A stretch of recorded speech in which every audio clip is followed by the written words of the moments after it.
Finally got a little bit of time today, so I'm going to try swapping out the short block on this FS 91 trimmer.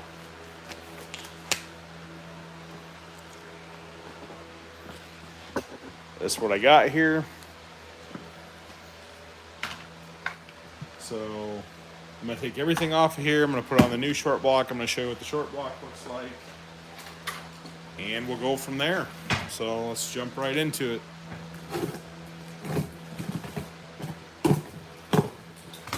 So if you've never done a short block before, if you ever have engine issues like a piston or cylinder that needs to be replaced, the cheapest avenue to usually go is doing a short block. So on these short blocks, these are roughly like 180 bucks or something. Dealer cost is probably maybe like 120 bucks. So this is everything that it includes. It's complete.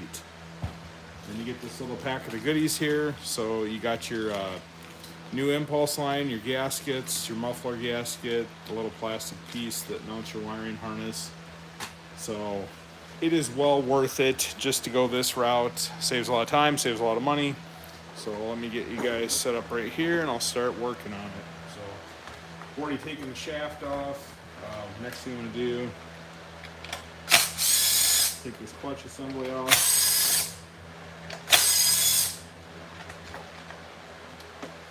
I'm going to take this top off too.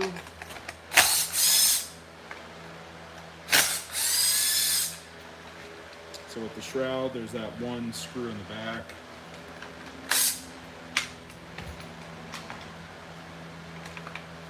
And then with these, in order to take that shroud off, you gotta have these screws all the way out.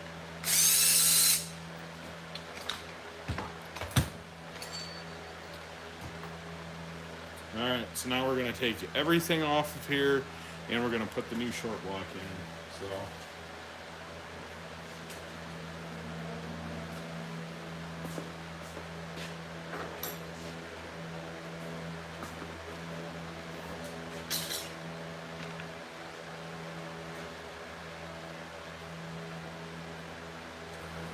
you only need to disassemble the stuff that isn't included in the short block. Obviously you don't need to tear the short block down because it's all complete.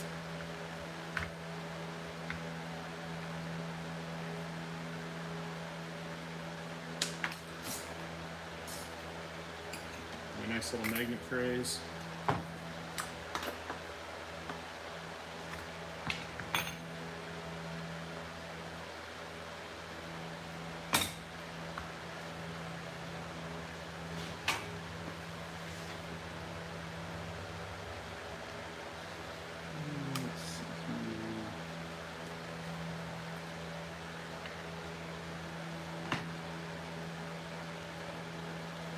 This particular one, let's pop the back off here first. Try to get this so I can lay out all my parts so when I reassemble it, it goes back smooth. The muffler, you got two screws up here, one down below. It's sort of hard to access unless you take this bottom cover off. So I'll just go ahead and take that off.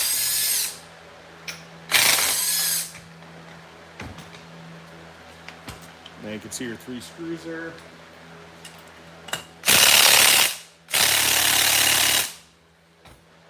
My little wimpy impact can't always get some of this stuff off that's torqued on. So I'll just go to my T-handle scrunch. Bust these loose. And I can get them off with my low impact.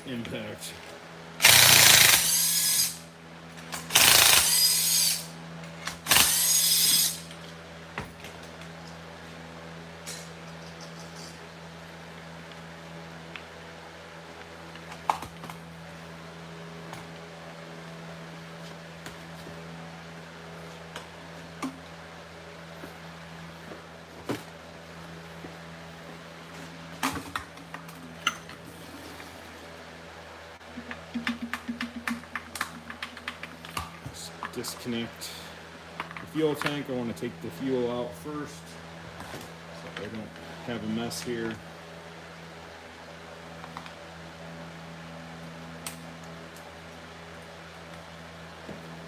And also when you're disconnecting the carburetor, if you drain all your fuel, you're not going to get sprayed with fuel.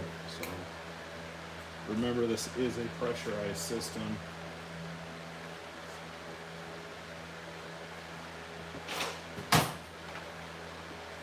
These are my little fuel line remover tools. You can buy them on Amazon or your local Stihl dealer.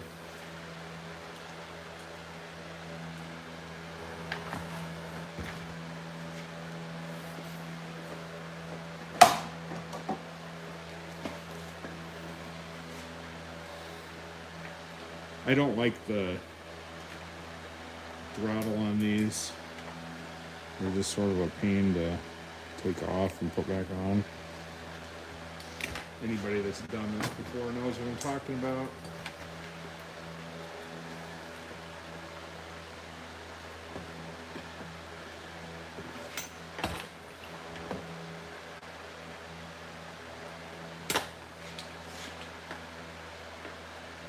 They have a little bend to them so they don't come off. Well, when you try to get them off, because you want them off, it does not come off very well.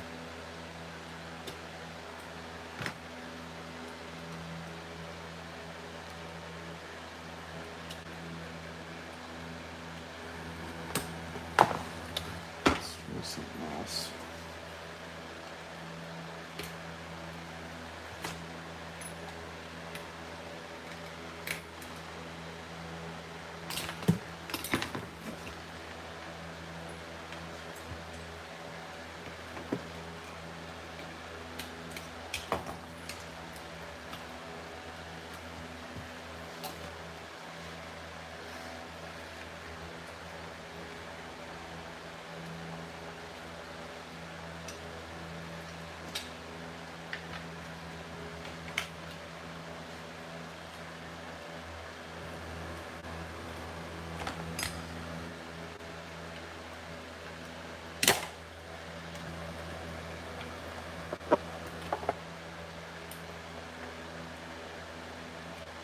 This is being a real pain in the butt.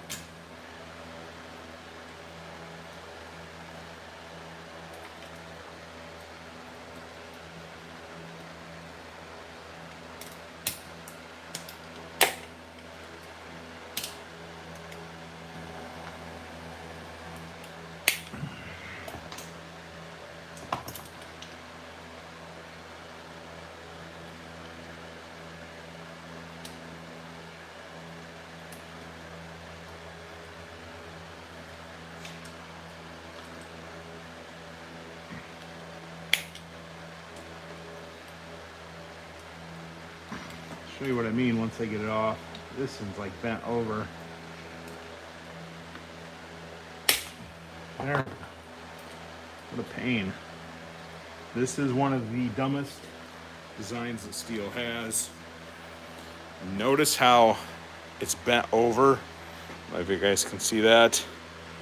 Right there makes it nearly impossible to get off. They are a pain.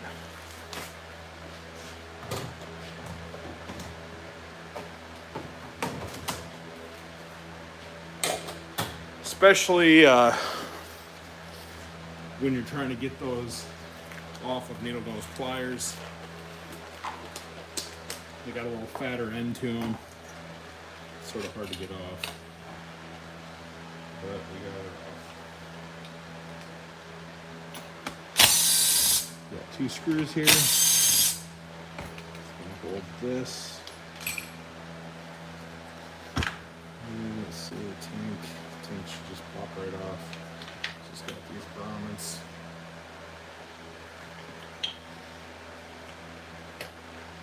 So when you go to reinstall this, we want these grommets on the tank, because if you have them in here and you try to shove the tank in there, it does not want to go in there. I'll show you what I mean.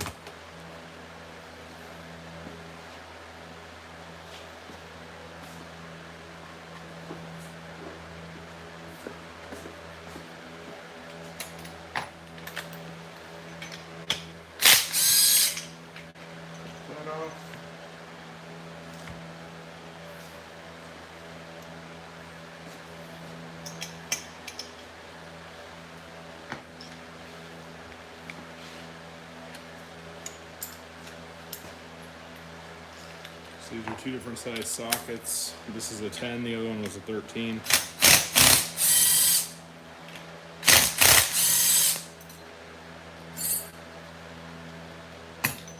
That's a 13 millimeters.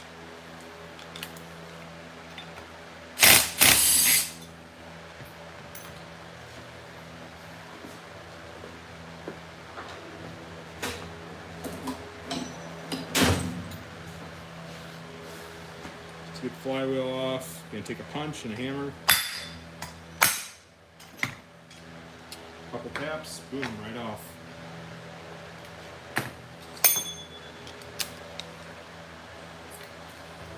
You need that ignition coil. So there are washers on this on the front. There's a little plastic plate on the back, just like so. Guess we can go ahead and mount this right on there. I'm just going to lightly put it on there.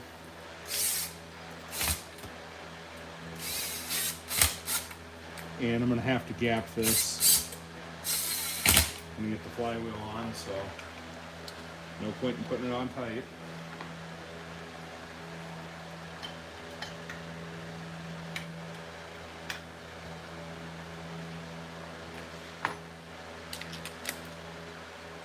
So again, 13.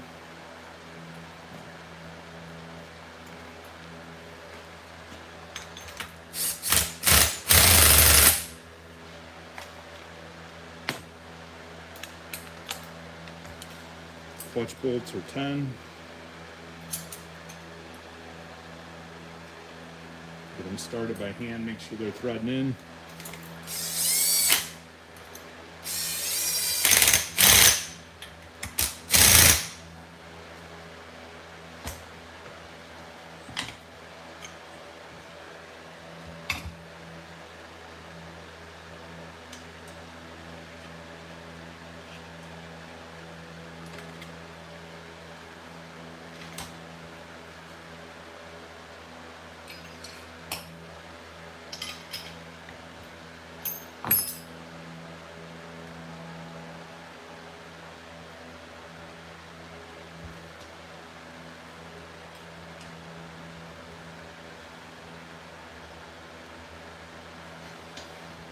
So got everything off of here that I need. That one's done.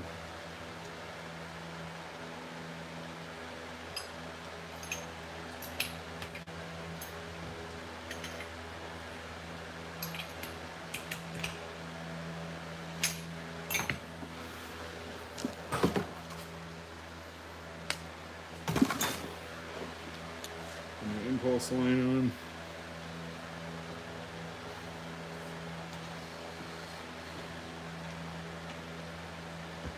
Fuel tank. Feel a little press fluid on there. So press fluid is just a lightweight oil. So just something to lubricate it a little bit.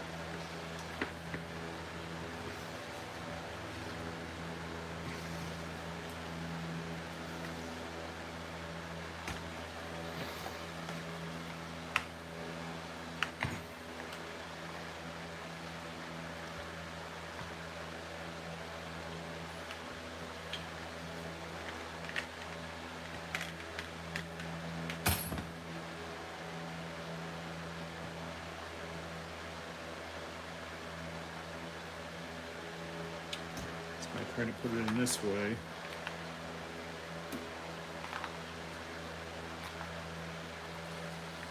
I usually don't have that good a look, but got it lubed up really good, so there we go.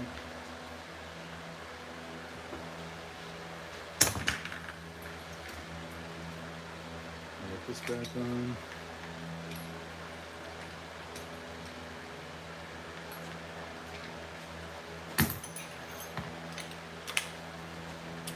The two screws here.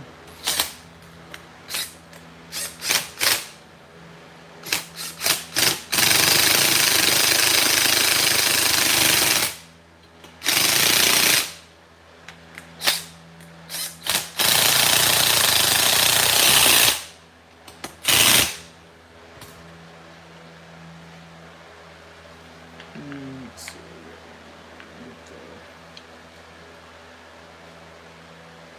Carburetor.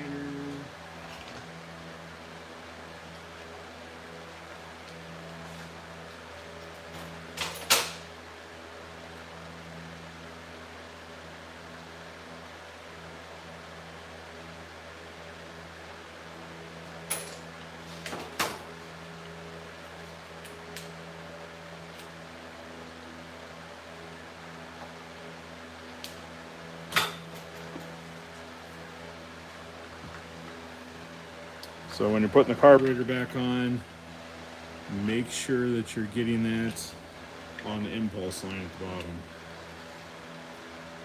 If you don't, it's not going to work. So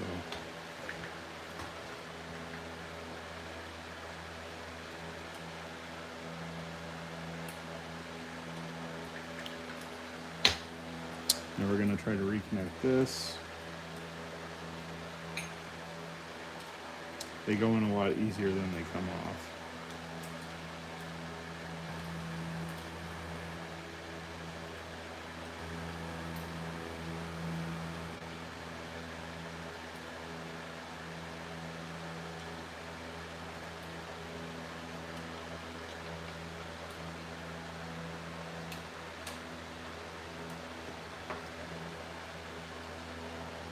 They have got that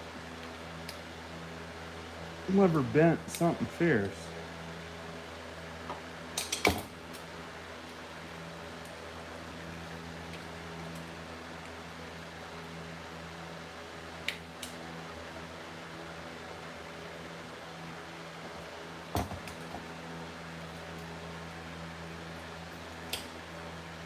So got that in there. Hook our fuel lines up.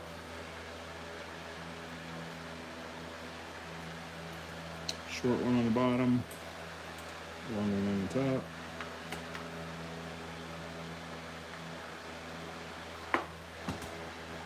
And that's going to be your tank vent line.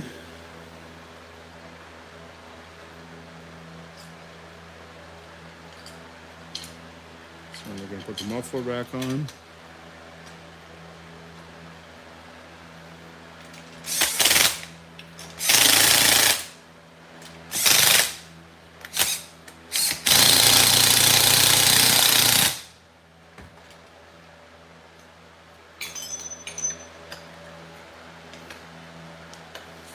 So when these go on when they're new, everything is super tight.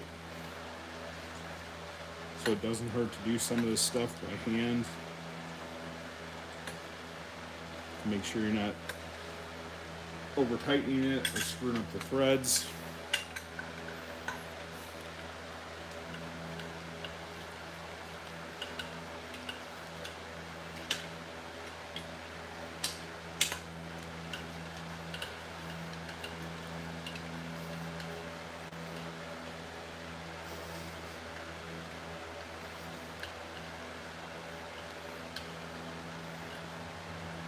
But I always get them all started before I start tightening them down. That way I know everything's where it's supposed to be.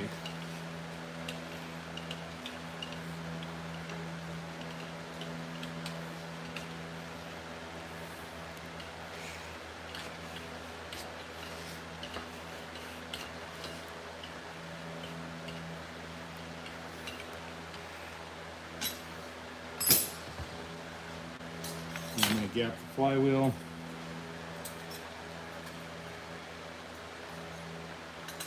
This is my gapping tool. If you don't have a gapping tool, it's basically going to be the same size as your average business card.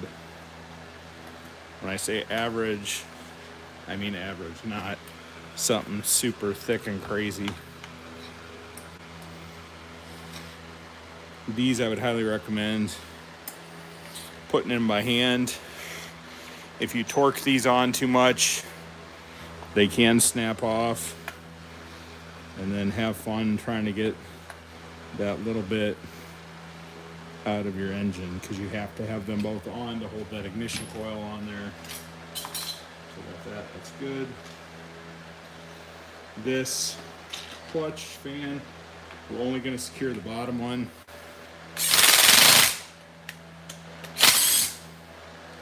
Because if you secure the top,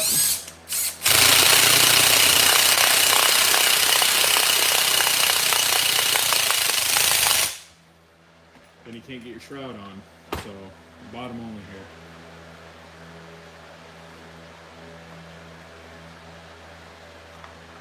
here. Reconnect the tank vent. The gasket that goes in here. Put that back on. We have 2 nuts that hold this on.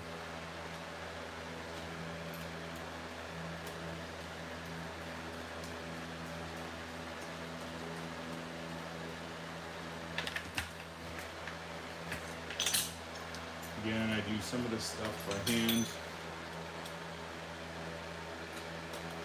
That way you don't have problems if you're cranking it down too much.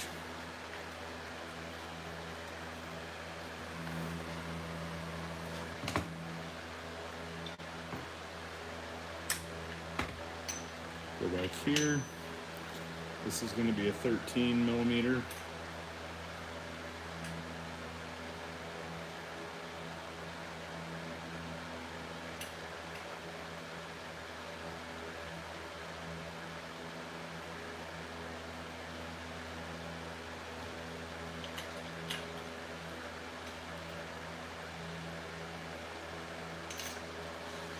Sometimes it's hard for me to get my fingers in there. I got too fat of fingers.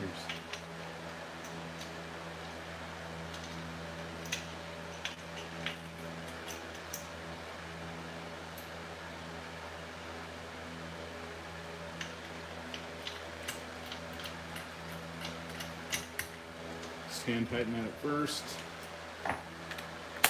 Give it a quick little zip with impact.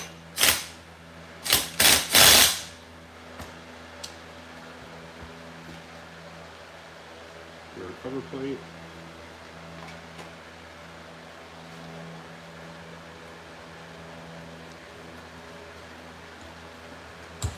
If you guys lay this stuff out with the screws in it, then you don't have to worry about where stuff goes back together. Just makes life a lot easier.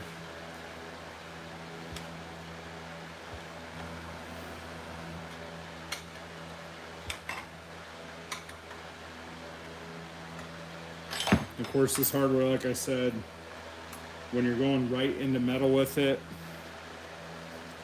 on the short block, just make sure that you're doing it by hand, because a lot of those screws and hardware can bust off real easy if you over impact them. And if you over tighten for that matter, it'll do the same thing.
Those on there.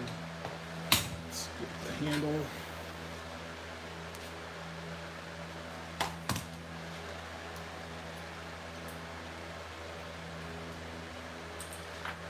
One little screw that holds that piece on. I do want to put this on there first. The cable.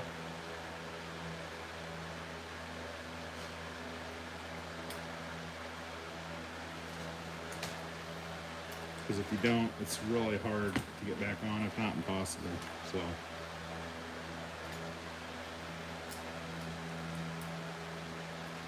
put the screw on here and secure this.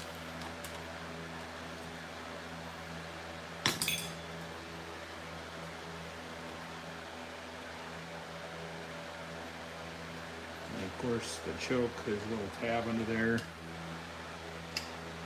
or your throttle, I mean.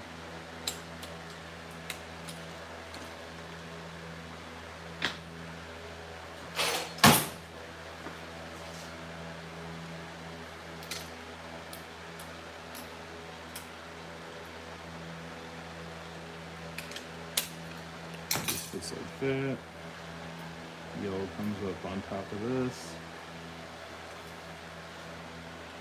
Like that for your black.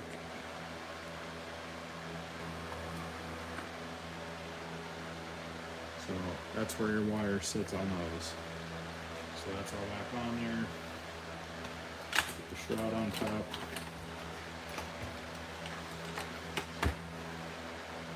Spark plug. Make sure it's on there tight. Over here. Got one screw in the back. Don't forget this hole right here.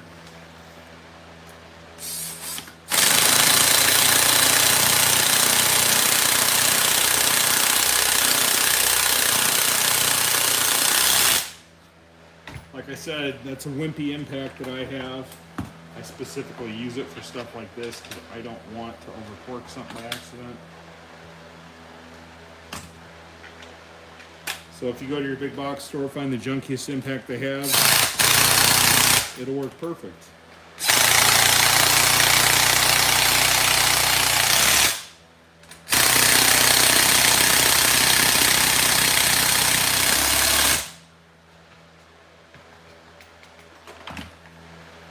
Last thing we got here, the air filter and the cover.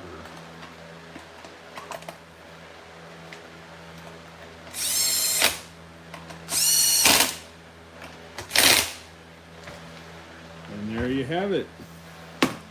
Completely replaced short block swap, all done.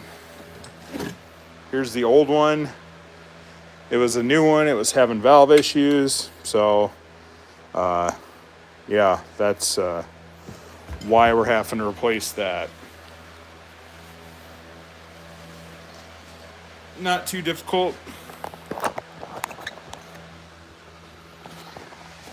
I just have to reattach the shaft to it, and that one will be good to go. Let's see if you guys have any questions at all.